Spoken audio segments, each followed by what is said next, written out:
Plaintiff Sylvia Stokes says the day after she met the defendant, she asked him to move in. Sylvia admits that she cheated on the defendant, and when she became pregnant, she didn't know who the father was. Sylvia claims a paternity test revealed that the defendant was the child's father, and she's suing him today for child support. Defendant Jesse Figures says he joined a gang when he was 12 years old, and despite his parents' efforts, he ran the streets until he ended up in prison. Since being released, Jesse hasn't even gotten a traffic ticket, but he's been unable to get a job due to his criminal past. Start with you. Well, in 2004, me and Mr. Figures met. I really wasn't looking for a guy, but my cousin introduced me to him. And when he knocked on the door, I mean, Your Honor, he was drop dead gorgeous. I mean, just the way he looked, everything about him was just beautiful. And so we began talking, and that night, we had a beautiful night, and the next day I asked him to move in. Well, yeah, I did. And when he moved in, I knew he was pursuing his rap career, which I understood completely. And, he would go months at a time. And so we didn't know each other. He would go like out of town for like shows or just whatever have you, like just to promote his rap career. And help pay your rent, obviously? No, he did not. While he was going through shows, I just got lonely, and I was just like, I'm kind of fed up, and I didn't want to do it anymore. How long did he live with you without paying anything? 6 months, maybe. He wasn't making any money in the rap game? Well, he was making some, but just not enough to support the household. Go ahead. And so, I met another guy, and when I met another guy... Moved him in the next day, too? No, I did not. No, I did not. We were just friends, and so when I met him, I told Mr. Figures, like, I found somebody else. He thought I was joking, and so he came home the next day. And when he came home the next day, I was at work. And so what he told me was that the guy was in his underwear playing the video game. I highly doubt he was in his underwear, but that's what he said. This is the new guy? Yeah. How long had you gone with him? Probably like maybe a month. Okay, so he didn't work either? Yeah, he worked. Nights? No, he didn't. No, not nights, but he did have a job. Let me tell you what you're telling me. You say you met the defendant, and one day later, you moved him in. Yes. And never gave you any money. Then, you started dating another guy. He's at your house during the day when you at work, playing videos in the nude.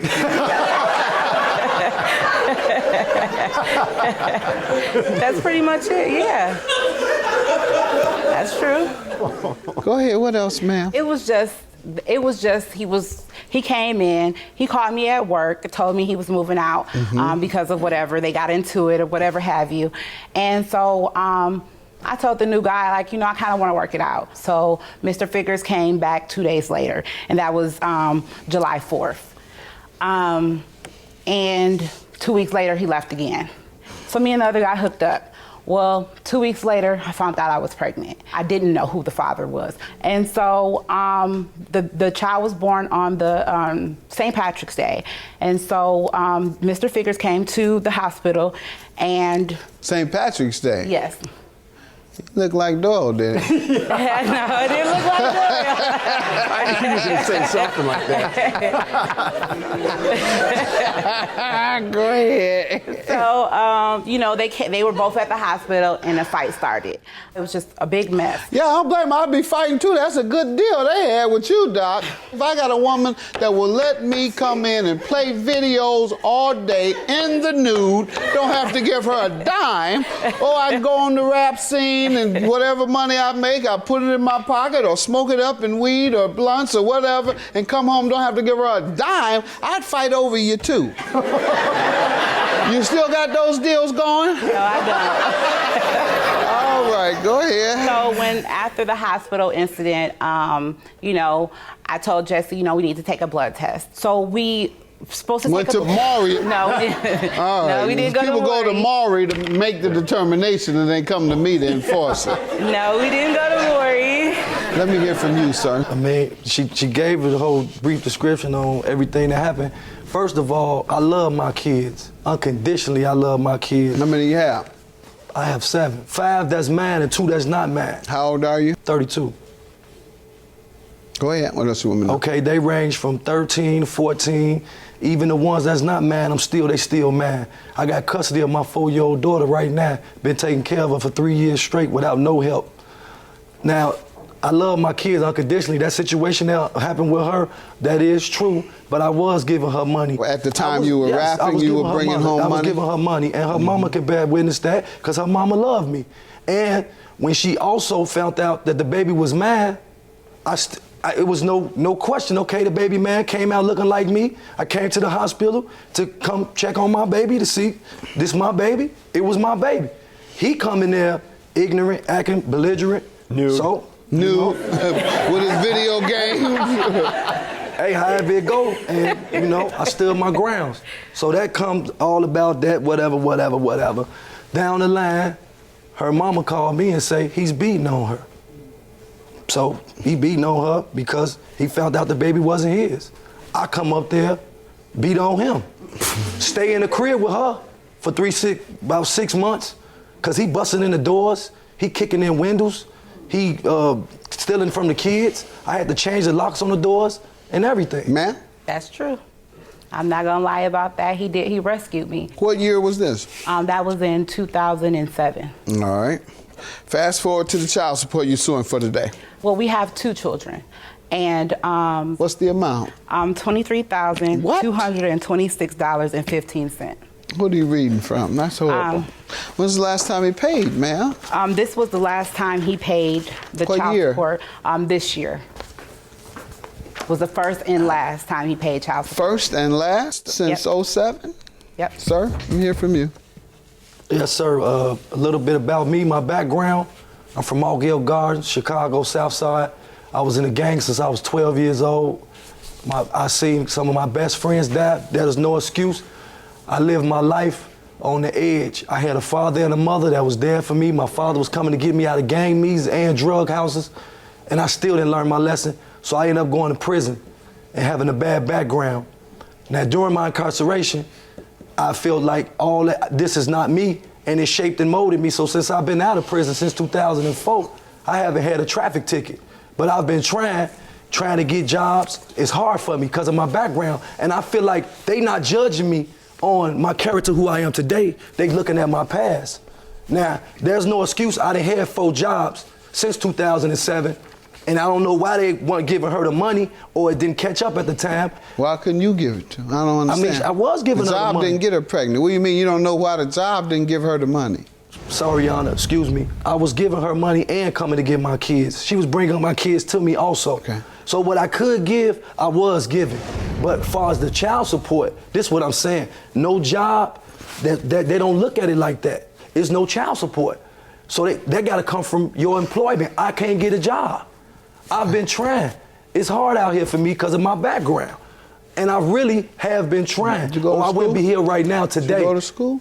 Yes, sir. What I was you going to train? Parkland College.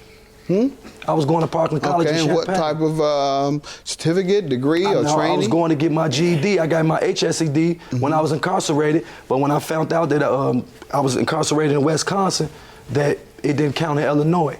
So I had to go back to school to get my GED. But while I'm in school trying to get my GED, I'm taking care of my 4-year-old daughter. And? Couldn't take care of your daughter and go to get your GED? I mean, it's hard for me. Oh, okay. Well, I got news for you. You got women who ain't tough, ain't been in a gang, who work 2 jobs, who take care of children, and don't make any excuses. And I'm not sitting here up here trying to make no excuses. Since 04, you haven't been able to get a GED. You blame that on your 4-year-old child. You've been out of prison since 04. What do you say about the other years? What stopped you from getting the GED? I've been pursuing my music career, sir. Oh, that stopped you. Okay, you couldn't do both? So you got an excuse for everything, essentially. No, I ain't got no excuse. Yes, you do. I said, why can you get a GED, which advances your education, which puts you on the road to employment opportunity? Because without something, you're not going to get a job in these days. Yes, and a lot of people have criminal records, myself included. And since 04, you haven't been back to prison? No, sir. You got plenty of people from the same gang you were with. I'm Yes, sure sir. I know guys like that who've done work. So have you had a murder case? Because I know a couple guys in Southside Chicago who had murder cases, came out of prison after doing a murder bit and went and got a skilled trade or went to college. And now they're leaders in their community. You know some of the peacemakers, the ceasefire guys? I do community leaders with Fred Hampton Jr. also. All right, and Fred Hampton Jr. was a street guy. His father was Yes, a sir. Black Panther, got Yes, sir. murdered. Yes, but sir. he's got an education. So you know, you need to stop that, man. I know you're probably just running that on me to get some sympathy, but you know I'm not giving you any sympathy on that. Nah, I ain't looking for no sympathy. You only had one conviction, right? No. How many you had? 2, 3, 4. All right, so second chance is not enough for you. But I'm saying I don't think you're doing your best in terms of pursuing the ability to pay for all these children you produce, Yes, sir.